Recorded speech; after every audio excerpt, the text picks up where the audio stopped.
He was mocked by everyone in the manor, called names behind his back, and forgotten in plain sight. She was tossed to him like garbage for the shame she brought, but he saw her like no one else ever did. The manor sat cold and still under a bruised morning sky, the kind that pressed heavy on the soul before a storm. A crow cried from the stone wall at the edge of the field, and somewhere beyond the hill, a wagon creaked as it made its way toward the servants' quarters, its wheels catching every rut and root with bone-jarring shudders. Inside the back of it sat a girl who couldn't cry anymore. Her name was Miriam, and what little she had once known of warmth, of safety, had vanished the night her father slammed his hand against the edge of the dining table and demanded she confess. She hadn't even said a word. He had known, somehow. Maybe it was her silence, or the way she no longer touched her plate, or the haunted look that hadn't left her eyes since early spring. She had tried to hide it, thinking maybe it would go away, but it didn't, and now, neither could she. He hadn't beaten her. That would have drawn attention. Instead, he did what he called just, what he called proper. He ordered her sent to the southern field lot, to the back cottage beside the mill house, to live under the roof of a man everyone else in the manor avoided. A man her father had long ago dismissed from the main house due to his unseemly presence, as he put it. They didn't say his name unless they were making a joke, and even then it came with a glance to make sure he hadn't heard. He was called Abram, the groundsman, though the title was generous. His real tasks were the ones no one else wanted: tending to the swine, hauling waste, clearing brush, cleaning up after storms. He was large, always had been, but over the years his back had curved, and his face had grown round with flesh that made others snicker behind lace fans and gloves. He rarely spoke, and when he did, his voice was low and even, like it came from the ground itself. When the wagon stopped outside his cottage, he was already waiting. Miriam saw him through the slats in the wooden sideboard, standing with his hands tucked behind his back and his eyes down. The driver tossed her bag to the ground without care. "From the master," he said flatly. "You're to keep her till he says otherwise." Abram only nodded. No questions, no hesitation. And that was the first kindness anyone had shown her since the night she had been found out. Miriam stepped down on her own, her boots hitting the dirt hard, her fingers clutching the worn handle of a bag that barely held 2 dresses and a thin shawl. She didn't look at him as he stepped aside to let her pass, and he didn't look at her. Not really. But he opened the door for her, let her walk into the cottage first, let her take in the single room with its low rafters, wide hearth, and simple cot made up near the back wall. "It's not much," he said after a moment, and his voice startled her. She hadn't expected it to be so gentle. "You can take the bed." "I'll sleep on the floor," she said, and it came out sharper than she meant. She didn't want him to think she expected anything. She didn't want anyone to think she deserved comfort after what she had done. But Abram didn't argue.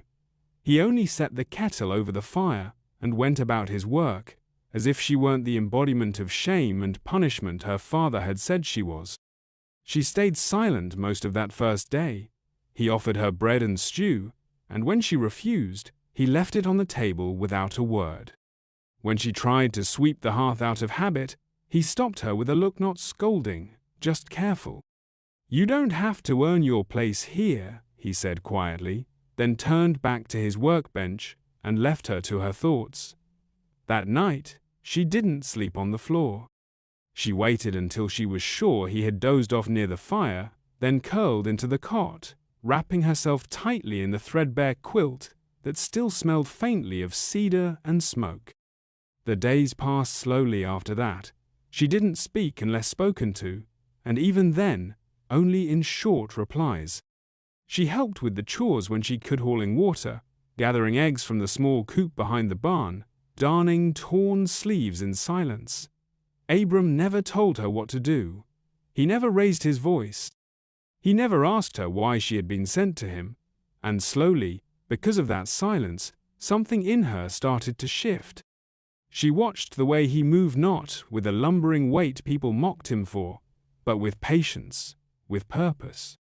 She noticed how he murmured to the animals, how he fed the wild birds near the window, how he never seemed to flinch when the wind howled through the trees at night. And sometimes, when he thought she was asleep, she'd catch him sitting by the hearth, carving small wooden figures, creatures mostly, foxes and owls and even a bear once. She asked about them one evening, surprising them both. "Why do you carve?" she said, her voice barely more than a whisper over the sound of the fire. Abram looked up from the piece in his handerbird this time, small and delicate. "Gives me something to do," he said. "Something quiet, something that don't leave when it's finished." He didn't look at her when he said it, and she didn't answer, but she stayed near the fire that night, closer than before. A month passed. Her belly began to show. She wore shawls, kept to herself, worked harder than she should have. Abram noticed, of course, but said nothing. He only started leaving more food on her plate, thicker blankets at the end of the bed. One morning, she found a new pair of boots beside the door, stitched by hand, too large for her but lined with wool. "Figured your feet were cold," was all he said when she asked. No one had ever done that for her before. Not her father, not the man who had whispered empty things into her ear under the apple tree, not anyone. But kindness has a way of unsettling the wounded. One night, she snapped. "Why are you doing this?" she demanded, voice rising for the first time in weeks. "I'm not your responsibility. I'm not your problem. I'm just punishment." Abram didn't flinch. He set down the carving knife, stood slowly, and looked her in the eye. "You're not punishment," he said. "You're someone who's been hurt." The words broke something in her. She left the cottage that night, walking into the woods until her legs gave out. She sank to her knees in the snow, shaking, gasping for air, wishing the world would just forget her. But when the snow began to fall harder and her fingers went numb, she heard the soft crunch of boots behind her. He didn't scold. He didn't ask. He just wrapped her in a blanket and carried her home. That was the night she started to cry again. When spring came, the trees around the mill house began to bloom, white petals scattering across the field like bits of torn sky. Miriam felt the child move for the first time and wept in the garden. Abram didn't say anything. He only brought her a stool to sit on and a pail of water to cool her hands. Word hadn't come from the manor in weeks, and for the first time since she had arrived, she hoped it never would. But peace never lasts. One evening, as the sun bled out behind the hills, a figure appeared on the ridge road. A rider, tall, thin, dressed in the fine clothes of someone who hadn't worked a day in the field. Miriam saw him from the kitchen window and felt her stomach drop. She knew that silhouette, knew the way his boots shone even in the dust, knew the grin he wore like armor. He hadn't come for the baby. He had come for her. The rider approached with slow certainty, the kind of arrogance born from getting what one wants without ever needing to ask. His name was Wesley Grant, son of a wealthy land baron to the north, and once on a sun-warmed afternoon under a blooming apple tree he had promised Miriam forever. But promises whispered in secret are the easiest ones to break, especially when the one whispering them has never paid for anything with sweat or sacrifice. Miriam hadn't seen him since the night she told him the truth, that she was with child, that it was his. She remembered the way he backed away, shaking his head, hands raised like she had pulled a pistol on him. Then he was gone, and days later, so was her life as she knew it. Now, here he was again, not even dismounting as he brought the horse to a stop just feet from Abram's door. Abram stepped out first, hands calm at his sides, blocking the entry without aggression but with a stillness that unsettled. Miriam stood just behind him, heart pounding, hands pressed to the swell of her stomach. Wesley looked her over once, then scoffed. "You've gotten bigger," he said, like he was commenting on a weather stain. Abram didn't move. "State your business." Wesley laughed lightly, rein still in hand. "I've come to make things right. I had a talk with Miriam's father. He agrees it's best if she's brought back home. The manor's got what she needs. Doctors. A real bed. We'll find someone to deal with the rest of it after. Miriam felt her breath leave her. She hadn't heard from her father in weeks, hadn't expected to, but hearing Wesley say after like her child was a mess to be cleaned reminded her of the life she'd barely escaped. Her voice came low. You said you wanted nothing to do with me. Now you're here for, what? Your reputation? Wesley didn't answer her. Instead, he turned to Abram, not bothering to hide the disdain. She's not your concern anymore. You've done your part. No hard feelings. Abram's eyes didn't shift. She's not a part to be done with. For a moment, silence hung heavy in the air. Even the birds stopped singing. Wesley's fingers tightened on the reins, and Miriam saw the glint of frustration flash in his eyes. He wasn't used to being told no, especially not by someone like Abram. He leaned forward slightly. You think you're her savior now? Some hero in the mud? You think she'll stay with you? He let the words hang, dripping with mockery, but Abram didn't flinch. Instead, he stepped forward just enough to make the horse shift. You're not taking her. And with that, Wesley pulled the reins hard and turned the horse away, but not before spitting one last warning over his shoulder. You'll regret this. The sound of hooves faded into the trees, but the tension lingered long after. Abram turned to Miriam. You all right? He asked, his voice quieter now. She nodded slowly, then whispered, Why did you do that? He looked at her, eyes steady. Because I meant what I said. You're not punishment. That night, Miriam couldn't sleep. The memory of Wesley's voice clung to her like smoke, filling the corners of the cottage with ghosts of what might come next. She knew the kind of men he had at his back, knew her father's reach, and she knew the law rarely stood for women like her, especially when money pressed against its ear.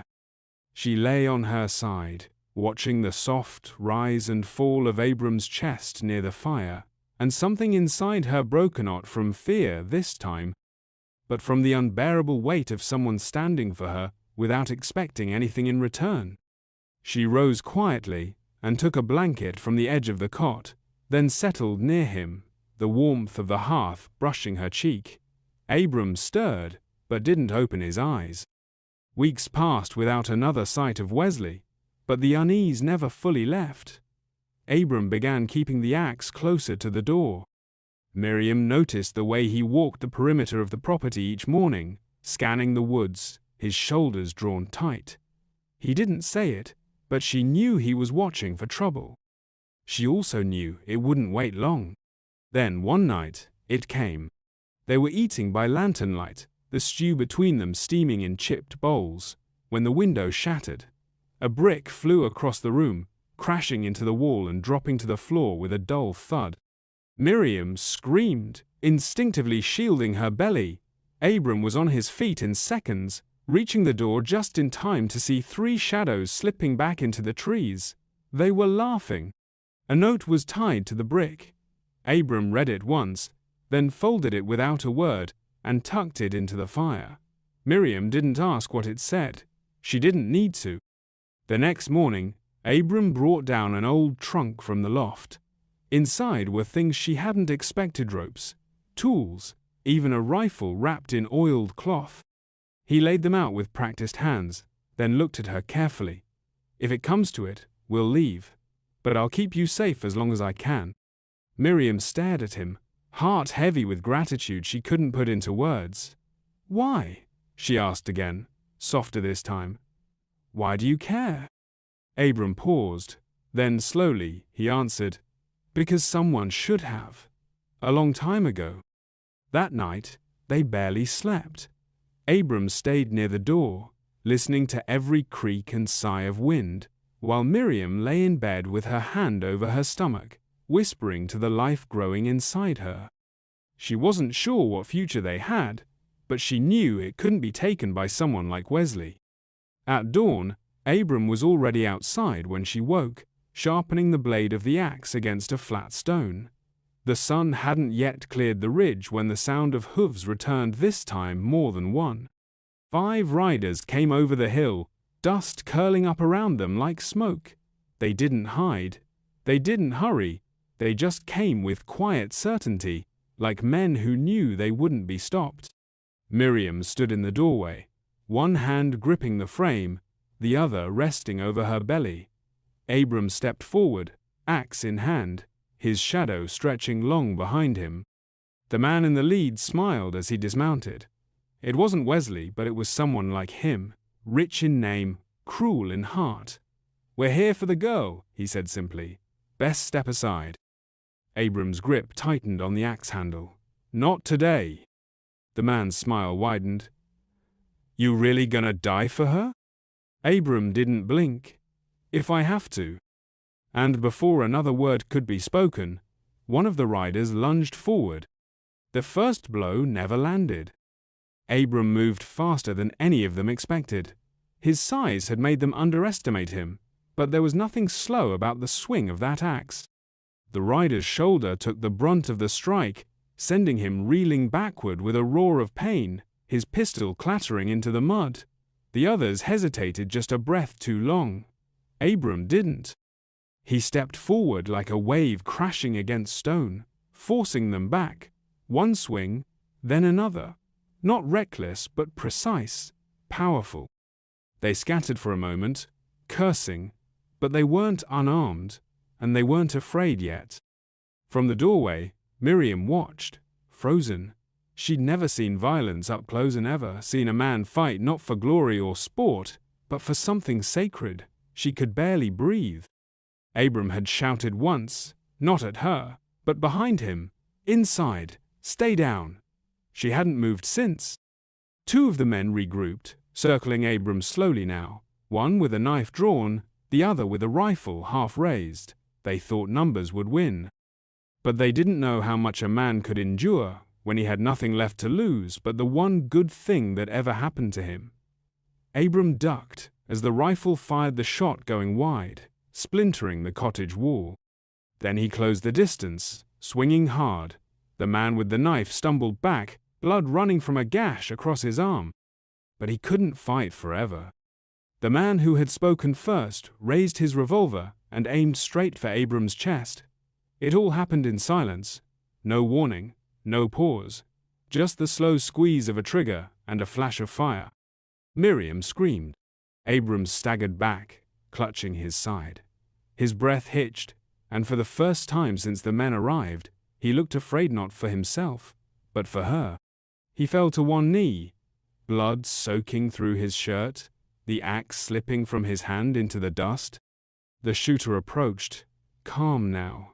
The threat diminished. "You should have moved," he muttered. "Wasn't even about you." Behind him, Miriam stepped out of the doorway. She didn't think.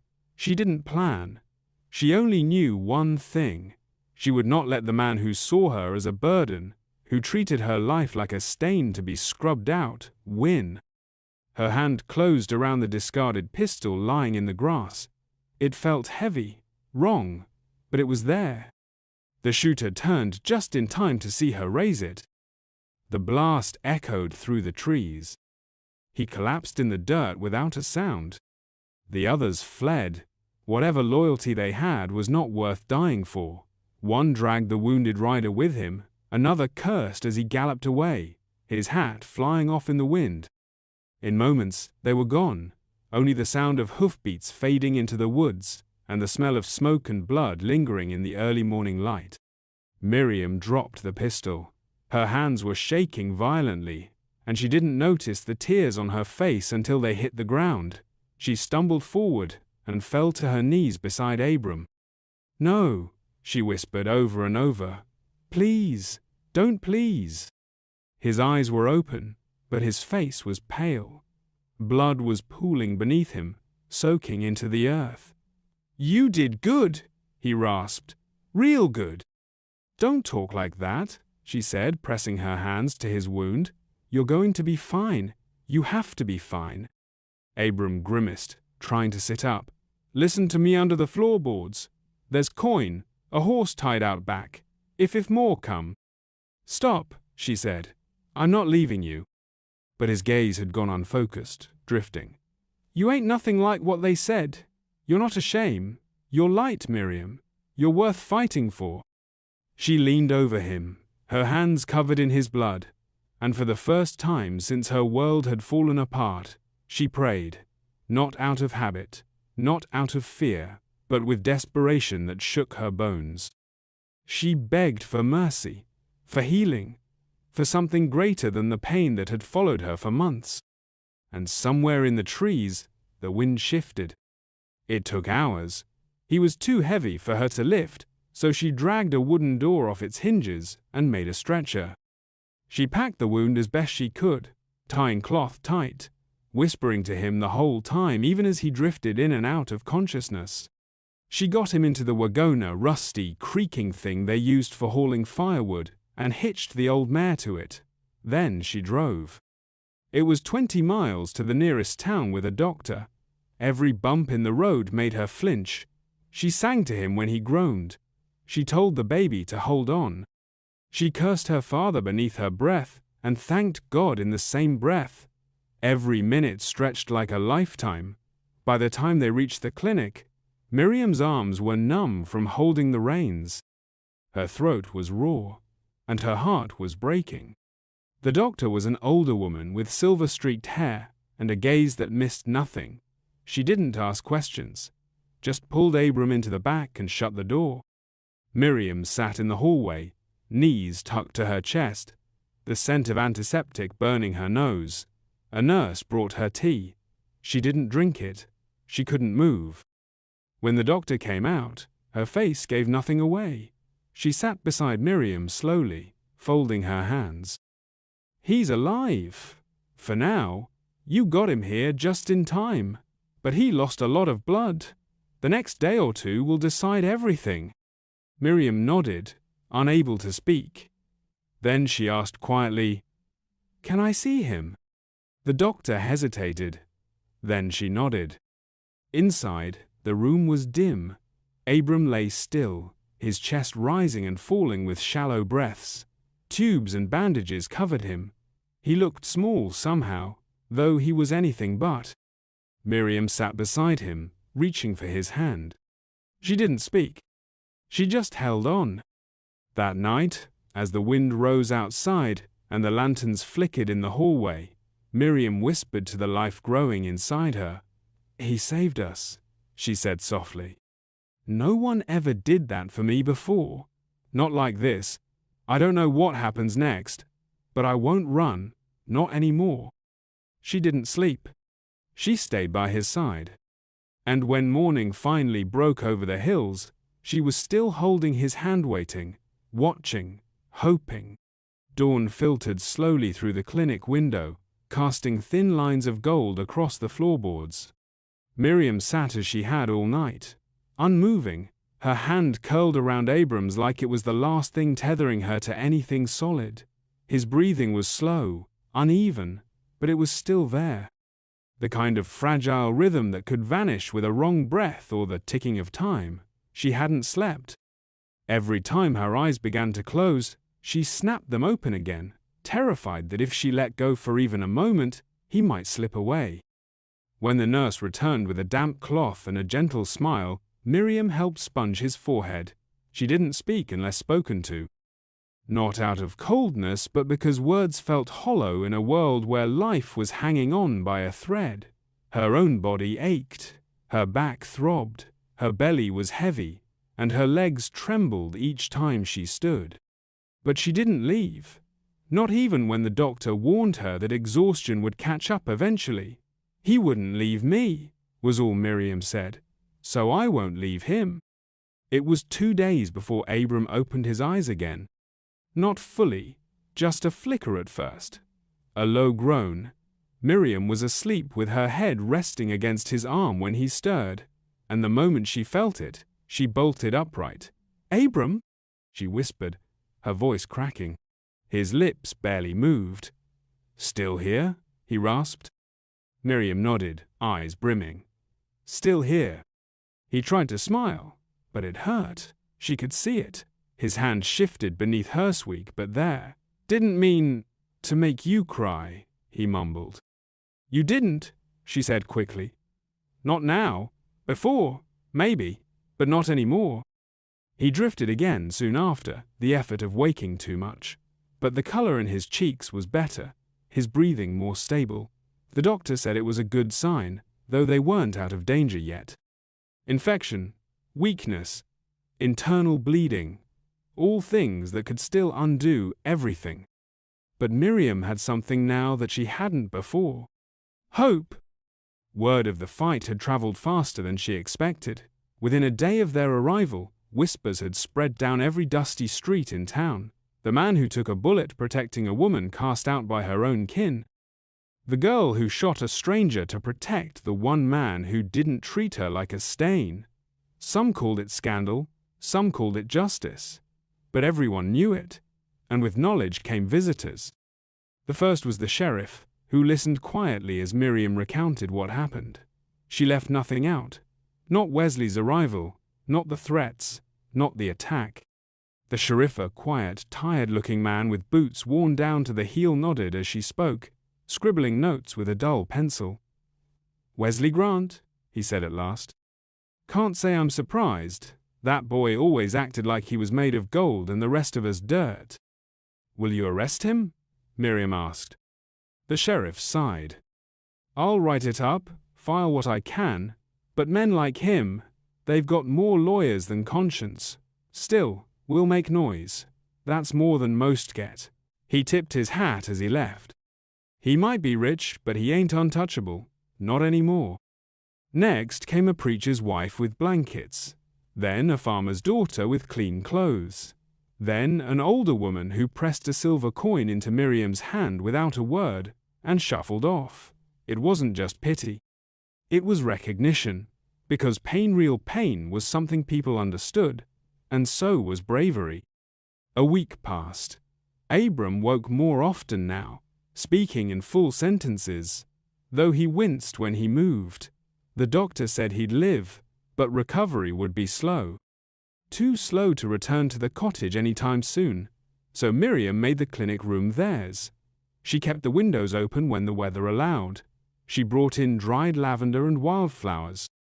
And when Abram asked if she missed the fields, she only smiled and said, "They'll still be there when we're ready." He looked at her differently after that, not like someone broken, not like someone ruined, but like someone who had stood in the storm and stayed standing. Her father had not written, not once, but she knew he'd heard, knew he was likely boiling with shame and fury. She had wondered for a long time why it had hurt so much the way he cast her out, the way he gave her to Abram like handing off a bad debt. But now, she realized it wasn't loss that made her ache, it was clarity. The man who was supposed to love her unconditionally never had, but the one who owed her nothing had risked everything. And soon, it would no longer be just about her. The baby came earlier than expected. It was a warm afternoon when Miriam felt the first real pain, a deep, pulling ache that wrapped around her middle and didn't let go. She tried to ignore it at first, brushing it off as a cramp, as too much time on her feet. But by nightfall, her hands were trembling and sweat clung to her hairline. The nurse took one look and sent for the doctor. Labor was long, hard, more pain than Miriam had ever imagined a body could hold. There were moments she thought she wouldn't survive it, moments she begged for it to end. But through it all, she remembered the hands that had held her when she thought she was worthless, the voice that had told her she was light. She remembered the way Abram had bled for her. She would not give up now. And when the cry finally came sharp and loud and full of defiance, Miriam broke into sobs so deep they shook the bed. The baby was small, perfect, wrapped in a blanket no thicker than her own resolve. A girl. With 10 fingers, 10 toes, and the quiet strength of someone who had already survived more than most. The nurse placed her in Miriam's arms and whispered, "You did it." Miriam stared down at her daughter and whispered back, "No, we did." When Abram was strong enough to be wheeled in, he said nothing at first, just stared, eyes wide and wet, at the bundle in Miriam's arms. She held the baby out, and he reached with trembling hands to take her. "She doesn't have a name yet," Miriam said gently. Abram looked down at the child, then up at Miriam. "I think she should be named for someone who knew how to fight," he said softly. Miriam nodded. "Then we'll name her Hope." And in that small clinic room, filled with the scent of clean linens and wildflowers, something shifted again. Not just in the air, but in them. They were no longer just protector and protected. No longer just survivor and savior. They were family. By the time the leaves began to turn, the three of them had carved a place in the town that no one could have predicted, not even themselves. The clinic had let them stay longer than normal, partly out of compassion, partly because no one else had needed the spare room, but eventually the time came to move on. Abram could walk now, though with a noticeable limp and more exhaustion than he let on. Miriam offered to push his chair on the hard days, but more often than not, he refused. Not out of pride, but out of principle. "I got to earn it," he would mutter, step by step. They found a small cabin near the church, abandoned but sturdy. The sheriff arranged the lease, and a woman from town helped clean it out before they moved in. Miriam patched curtains from old quilts. Abram built a cradle from reclaimed wood. They didn't speak of her father, or Wesley, or the days before the blood in the grass and the gunshot that nearly shattered everything. They didn't need to. The silence between them was no longer filled with fear, it was full of understanding. Hope grew fast. Strong lungs, quiet eyes, hands that gripped everything as if she knew the world might try to take it away from her if she didn't hold tight. Miriam spent her nights beside the cradle and her days teaching the baby the sound of laughter. She sang softly while cleaning, while cooking, while watching Abram whittle shapes for the baby to play with. He made a duck, a horse, and a cross, each rough and uneven, but carved with so much care that they felt like treasure. People in town started stopping them on the road. Women offered extra milk, spare diapers, second-hand shoes. A boy brought them firewood. Abram was still Abram, quiet, big, and slow to smile, but when he carried Hope through town in his arms, heads turned, and not with pity anymore. Something else. Respect, maybe. Curiosity. Because nothing drew attention like a man who had been discarded himself becoming the rock someone else leaned on. Still, peace never lasts long. It began with a letter. Folded neat, no return address. Miriam found it stuffed under the cabin door after returning from the general store. Her name was scrawled across the front in a hand she hadn't seen in months but could never forget. "Miriam, you've made a mess of this. I gave you a path to walk, and you spat on it. I won't have this town whispering about me like I'm some villain. You want to raise your bastard with a freak? Fine. But know this, it won't last. And when it falls apart, don't come crawling back. Father." There was no warmth in it, no apology, not even anger, really, just cold dismissal, as if she were a weed he'd pulled and tossed behind him, expecting her to shrivel without his shadow. Miriam crumpled the note and threw it in the stove before Abram saw it, not out of shame, but because it didn't deserve breath, or space, or even the weight of being read aloud. Still, it lingered, like the scent of smoke in a closed room. That night, as Abram sat beside the fire carving another toy, Miriam turned to him quietly. "Do you think a person can be born broken?" she asked. He didn't answer right away, just set the knife down and leaned back in his chair, thinking. "No," he said eventually, "but I think the world breaks people. Some stay broken, some learn how to heal crooked, and some take the pieces and build something stronger." She didn't cry, not this time, but something in her chest gave way. A little more weight fell off her shoulders. Fall turned to winter. Cold swept down from the hills like a warning. The nights grew longer, the winds harsher, but the cabin held. Abram chopped wood while Miriam held Hope close beneath layers of blankets. When the snow came, it came hard. Roads vanished, supplies dwindled, but the town rallied. They brought broth, flour, oil. Someone even gifted a quilt with a red star sewn into the center. For the girl who walked through fire, the woman said, pressing it into Miriam's hands. Then one night, the quiet cracked again. Hope had been restless all evening, crying more than usual. Miriam rocked her beside the fire, humming low. Abram was outside, checking the shed for more wood, when the door creaked open without warning. It wasn't Abram. A man stood there wrapped in a heavy coat, snow clinging to his boots. His hat was pulled low, but Miriam saw the eyes before anything else. Sharp, familiar. "Wesley," she whispered, tightening her grip on Hope. He shut the door behind him, slowly. "Didn't think I'd find you so easy," he said, brushing snow from his shoulders. "Town's smaller than I remembered. What do you want?" He looked around, his mouth curled in disgust. This is where you ended up? With him?" Miriam didn't answer. She backed away a step, then another, until the cradle was at her heels. "I just came to see it with my own eyes," Wesley said.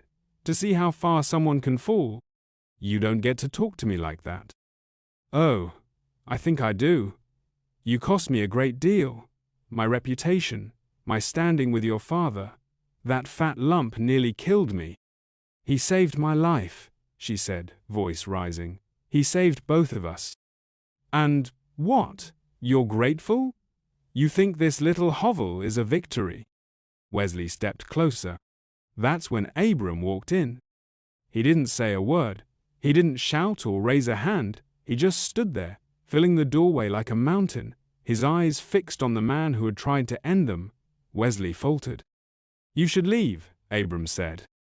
Wesley scoffed. "Or what? You'll swing another axe at me? Go ahead. Add murder to your saintly story." Abram didn't move. "You're not worth the blood." That hit harder than a fist. Wesley stepped back, then turned to Miriam. "You think this is over? You think hiding behind him makes you untouchable?" "No," she said. "I think surviving you made me stronger than you'll ever be." He slammed the door behind him when he left, but the sound didn't rattle her. Not this time. Later, after Hope had fallen asleep again, and the wind howled outside, Miriam asked Abram if they'd ever truly be free of the past. He looked at her, then at the baby. "Maybe not," he said, "but we don't have to let it shape the future." And Miriam, with her daughter asleep against her chest, and the man who never turned away beside her, finally believed it. Winter clawed deep that year, colder than any in recent memory. The snow didn't melt between storms. It just piled higher until whole fences disappeared beneath the drifts. The wind carved long, aching sounds across the cabin walls, and every morning brought fresh layers of frost to the windows. Yet, inside that little home, warmth held fast not just from the fire, but from the kind of love that hardship could not crush. Hope began to crawl that winter. Small and determined, she chased beams of sunlight across the floor like they were treasures to be caught. Her laugh, small, sharp, and sudden, filled every crack in the timber, turning silence into joy.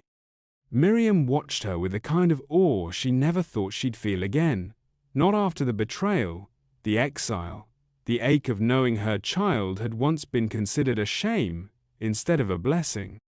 But none of that lived in Hope's eyes. She had no memory of disgrace, only love. Abram grew stronger too. The limp never left him entirely, but he walked farther now, chopped more wood, even repaired the leak in the roof with his own 2 hands when a beam gave way under the weight of ice. He spoke more, laughed more, though never loudly. His voice still carried the soft gravel of a man who'd spent most of his life being spoken about, not to, but that was changing, slowly, patiently. One heartbeat at a time. Their peace lasted into the thaw. Then, one morning, as Miriam was hanging linens to dry in the weak sunlight, a stranger rode up the path. Not a lawman, not a neighbor, a messenger. Dressed too clean for a town like theirs, with paper in hand and a face too smooth for the saddle. He tipped his hat, not looking her in the eye. "Message for Miss Miriam Hart," he said. She took the envelope without a word. He didn't linger, turned and rode off before she could even ask who had sent it. The seal was already cracked. Inside was a short note, sharp handwriting, expensive paper. "Mr. Wesley Grant has filed a formal claim seeking custody of the child born to you during your stay at the Edgewater estate. Proceedings have been initiated in Fairridge County." Miriam read the words twice before she moved. Her hands didn't tremble, her knees didn't buckle, but her heart, steady as it had become, stilled in her chest for one long, brutal second. She brought it inside, handed it to Abram. He read it in silence, then set it down beside the cradle, where Hope was gnawing on a piece of scrapwood he had shaped into a bear. "What does it mean?" she asked. He looked at her. "It means he's coming back. But this time, with lawyers instead of fists." "But how can he?" She swallowed. "He never cared. Not once. He hurt me. He hurt you. What right?" "He doesn't care about rights," Abram said. "He cares about control." The next week was spent in preparation.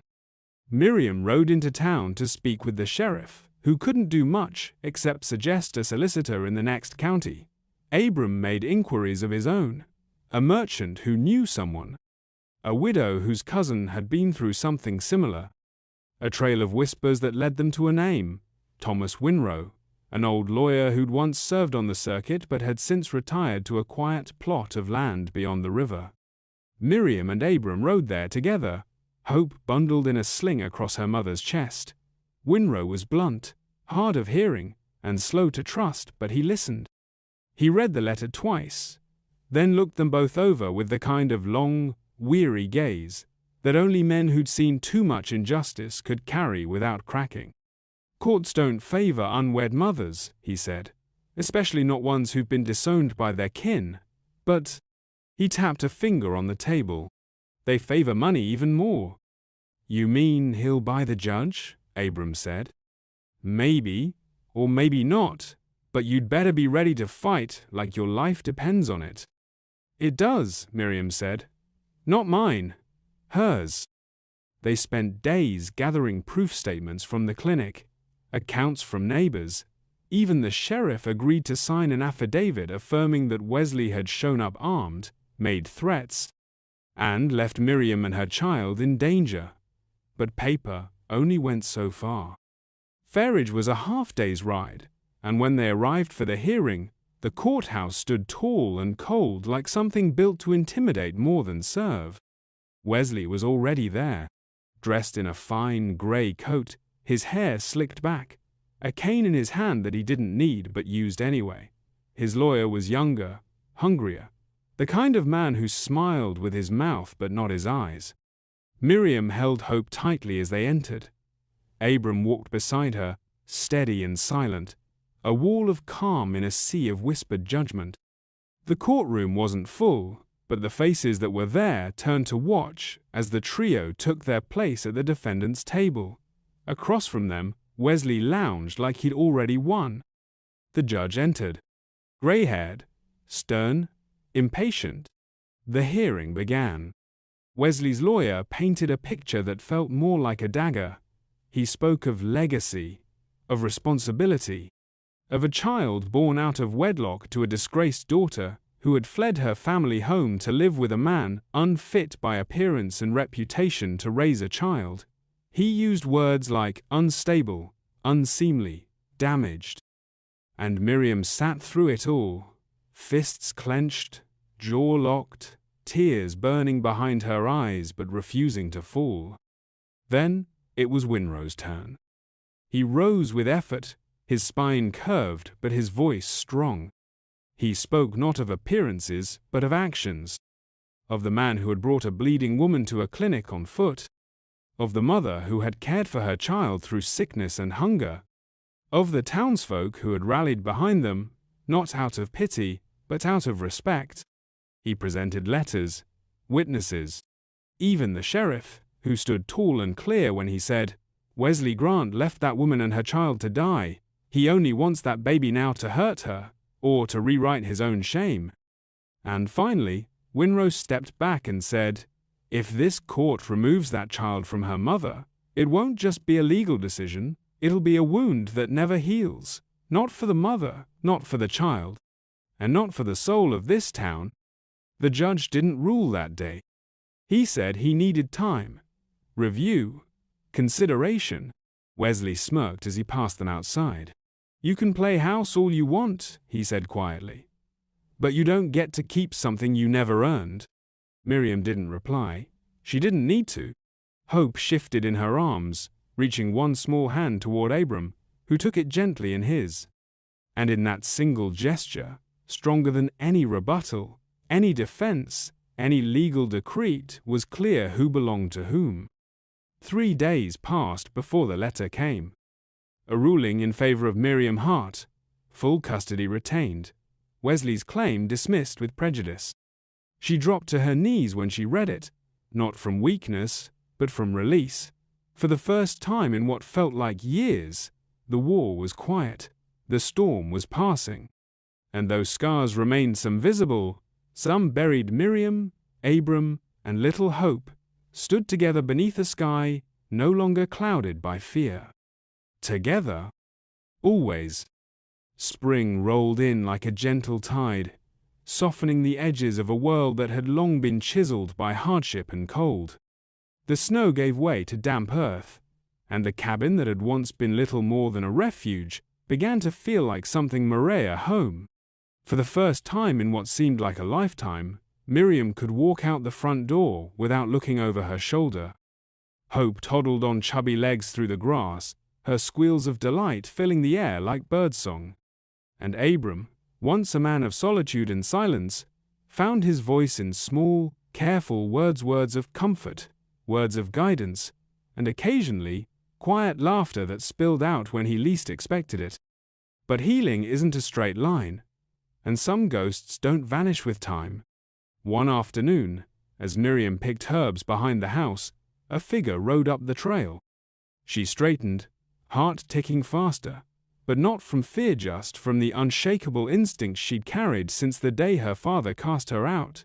The rider was older, hunched slightly, but she knew that frame, that gait, that pride carved into bone. Her father dismounted with a grunt, leaning heavily on his cane as he approached. Miriam. She didn't respond at first. Let the silence stretch. Let him feel the weight of her not rushing forward, not crumbling, not weeping, just standing. You got my letters? He asked. I burned them. He nodded once, as if he'd expected that. I thought I might visit, see the girl. Miriam stepped between him and the house. Why? He shrugged. She's blood. I figured. She's my daughter, she cut in, firm. You gave me to a man like I was nothing. Do you think you get to come back because your pride softened? His face twitched. Not with regret, something murkier. You could have come home any time. I am home, she said. He looked past her, toward the door. With him? That fat man you used to mock? That's what you chose? She didn't blink. I didn't choose him because I had to. I chose him because no one else ever looked at me like I mattered. Not like a burden, not like a mistake, like family. Her father's mouth opened, then shut. The wind picked up around them, stirring dust and memory alike.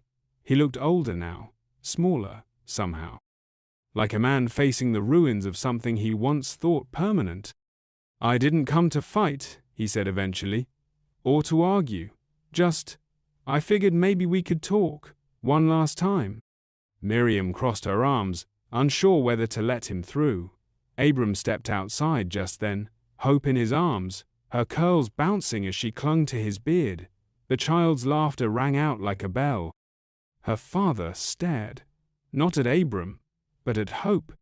She's beautiful, he said, and for once it wasn't a weapon, just a truth. Miriam hesitated. Then, slowly, she stepped aside. You can sit on the porch. That's it. They spoke little. The visit lasted barely an hour, Her father didn't apologize no directly, but when he looked at Hope, there was something close to sorrow in his eyes, not enough to fix what had broken, but enough to show he'd finally seen it. When he rode away, Miriam didn't watch him go. She didn't need to. The past had come and gone, and the future didn't have space for ghosts. Later that night, Abram held her hand as they lay beside the fire, the baby asleep in the cradle. His thumb brushed the back of her knuckles. "Did it help?" he asked softly. "I don't know," she whispered, "but it didn't hurt." And maybe that was enough. Weeks passed, then months. Abram was offered work at the local mill, repairing equipment too large for others to handle. Miriam began teaching the younger girls in town how to read, how to sew, how to care for themselves in a world that too often chewed them up and spit them out. They became a part of the community, not as a curiosity or charity case, but as something steady, trusted, real. Hope turned too under a clear blue sky, chasing chickens and squealing when Abram lifted her high enough to touch the clouds. The townspeople came by with cakes and gifts, some handmade, some store-bought. There was laughter, music, even dancing. And in the quiet afterward, as the fire died down and the stars took their places, Miriam looked around and felt something she hadn't felt in years. But life, true life, doesn't stop. One evening, as Abram walked back from town alone, a carriage passed him on the trail. Fancy, out of place. Inside, a woman stared at him. He nodded politely. She didn't return it. The next day, Miriam found a letter addressed to her delivered in hand, no postmark. Inside, a simple message. "Mrs. Grant, I represent a publication of high esteem and reach. Your story has reached the ears of many. Your rise from scandal to respectability, your defiance of tradition. I write not to exploit, but to honor. If you are willing, I would like to share your journey with others. Perhaps, in doing so, more women might find the courage to break their own chains. Sincerely, Margaret E. Walker, The Frontier Review." Miriam read the letter 3 times. She thought of the shame, the exile, the hunger, the fear. Then she looked at Hope, asleep in a tangle of quilts, and Abram, humming softly as he cleaned out the fireplace. The story wasn't about pain anymore. It was about survival, and love, and the strength to make something beautiful from the wreckage. So she sat down at the table, dipped her pen in ink, and began to write. Not everything, but enough. Enough to make the world see that even a girl cast out and given away like livestock could still find her way home.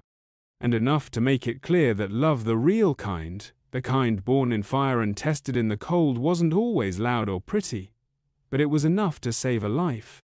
The ink had barely dried on Miriam's letter when the reply arrived. It came by courier this time, sealed in thick parchment and pressed with a wax insignia she didn't recognize. The Frontier Review wanted to publish her story in a serialized column, The Quiet Rebellion of Miriam Hart, they called it. They offered payment, though Miriam nearly laughed at the idea. What mattered more was the letter's tone. Not pitying, not patronizing, but reverent. Like they understood that what had happened to her wasn't just tragedy, it was testimony. Abram read it beside her, holding the edges with care like it might vanish if touched too roughly. When he finished, he handed it back without a word, just a nod, approval, pride. So she wrote. Each night, after Hope had gone to sleep and the chores were done, Miriam sat at the wooden table and put her past into words. She wrote of the mansion and the man she had been given to. She wrote of the shame, the night walks alone in the fields, the cries into a pillow too thin to muffle anything. She wrote of the baby girl she'd clung to as the only good thing in a world that had tried to strip her bare.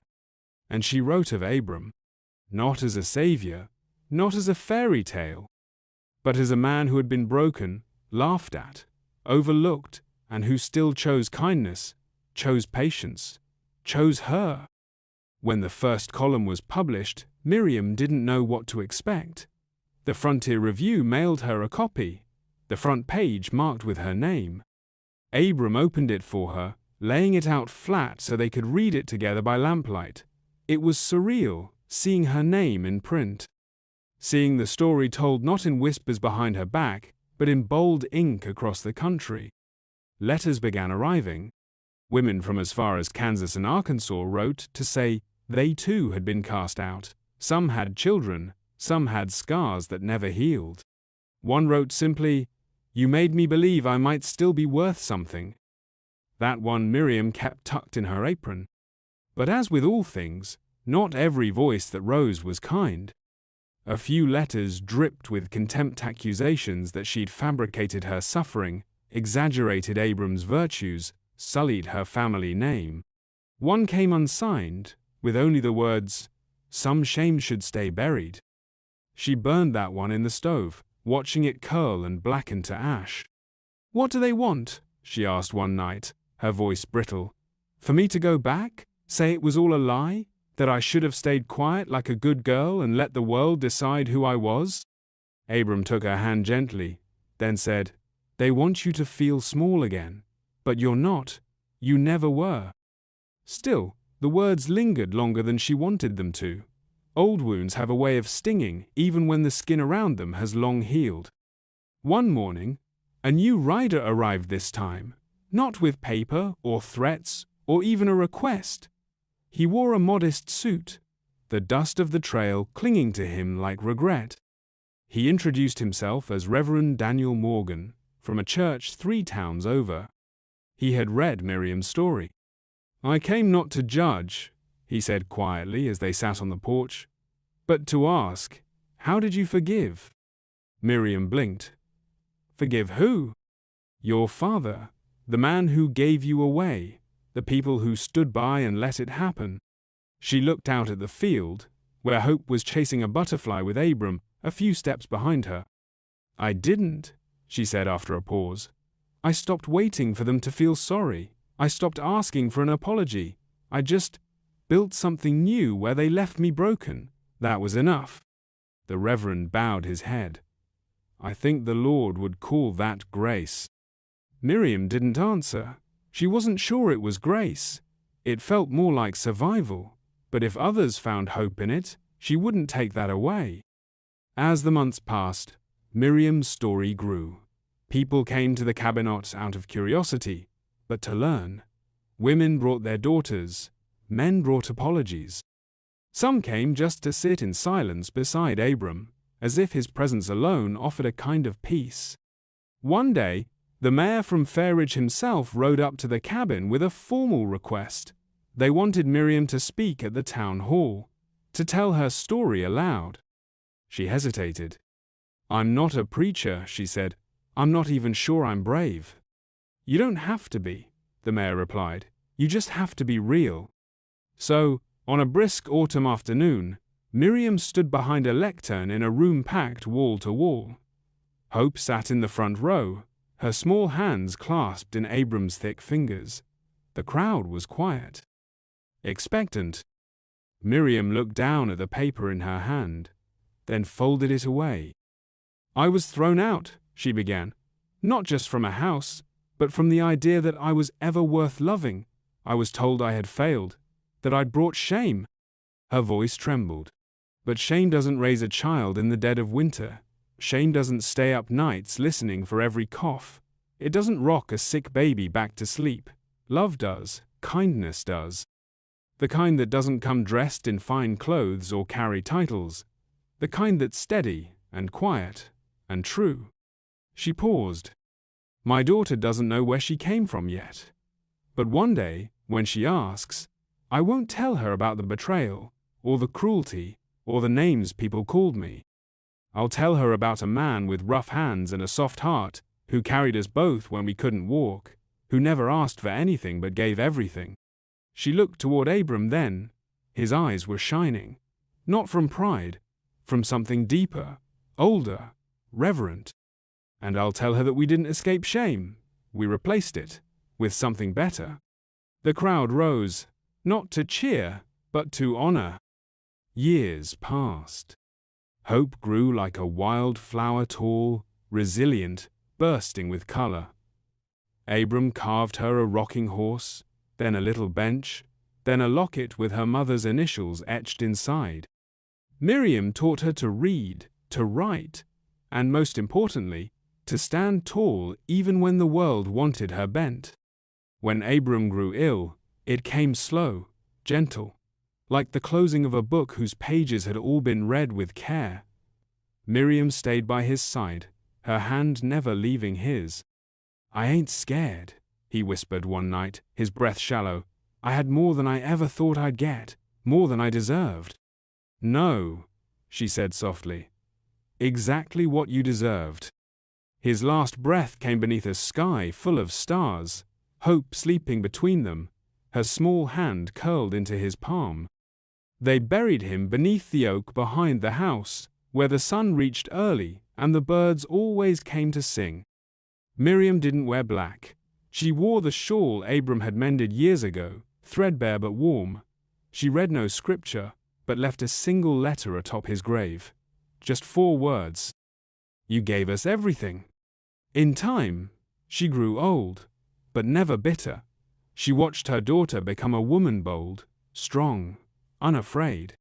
Hope carried her name like a banner, and the legacy of a man who had once been a servant but became something greater than any title could hold. And when Miriam's time came, the townsfolk gathered not in mourning, but in thanks, for her words, for her courage, for the reminder that no one is too far gone to be loved rightly. The cabin remained. Hope raised her children there, beneath the same roof where she'd taken her first steps. And every spring, the violets grew again at the base of Abram's oak, blooming stubbornly through the soil-soft, purple, bright, just like love. Years passed like pages in a well-worn book, edges softened by use, colors fading but never forgotten. The cabin that had once been a place of refuge became a home passed down, not by blood alone, but by the legacy of what was built inside it: quiet love, patient grace, and the kind of strength that asks for nothing but gives without question. Hope grew into her name. As a young woman, she walked through the same fields where her mother had once wept alone, but she did not carry sorrow in her steps. Instead, she carried purpose. By the time she turned 20, she'd begun hosting reading circles for the girls in the area, many of them daughters of farmers, servants, and widows. She didn't teach from textbooks, she taught from memory. Her mother's words, her father's silence, turned into meaning. Her own understanding that survival wasn't the end of a story, it was the beginning of a new one. The town, once reluctant to embrace Miriam and Abram, now bore their names like honors. The small library that opened near the church was named the Heart Grant Reading House.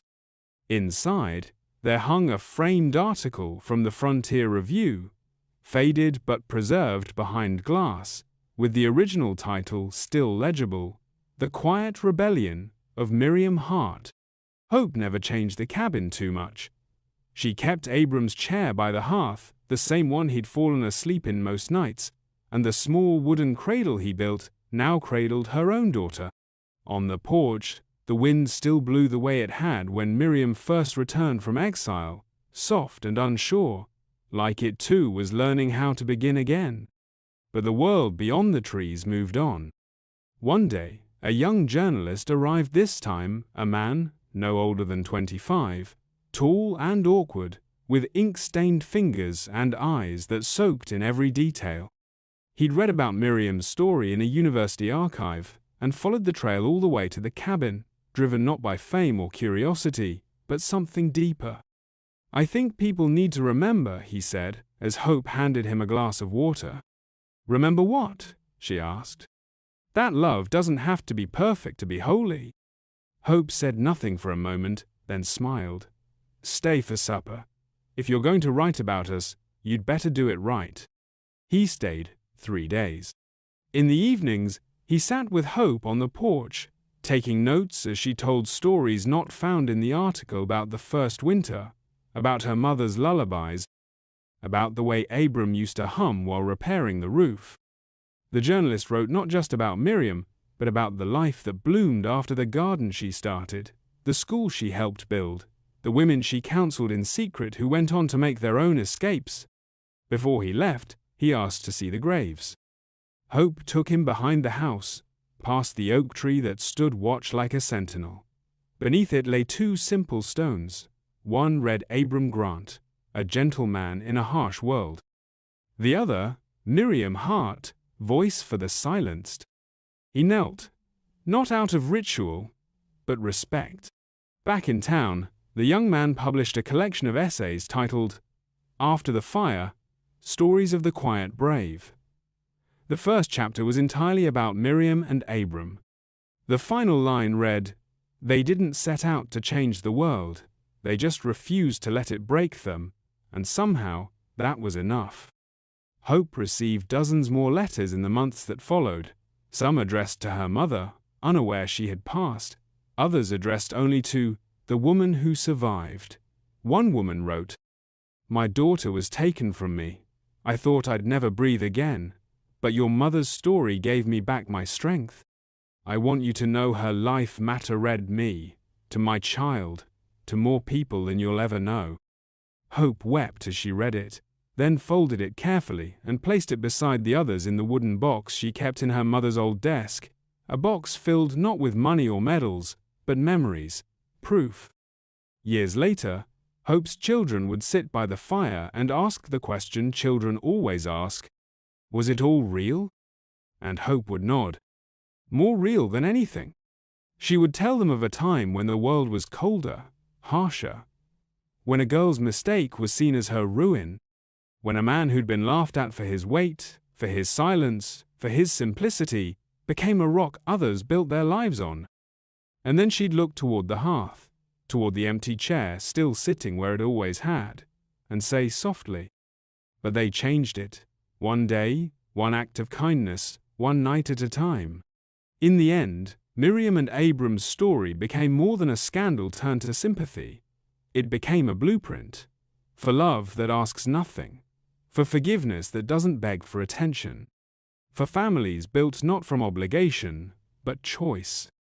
And in a town where shame had once echoed down every street, a new voice rose, a quiet, steady one, saying, We are not what others made us, we are what we choose, and who we love, and what we rise from.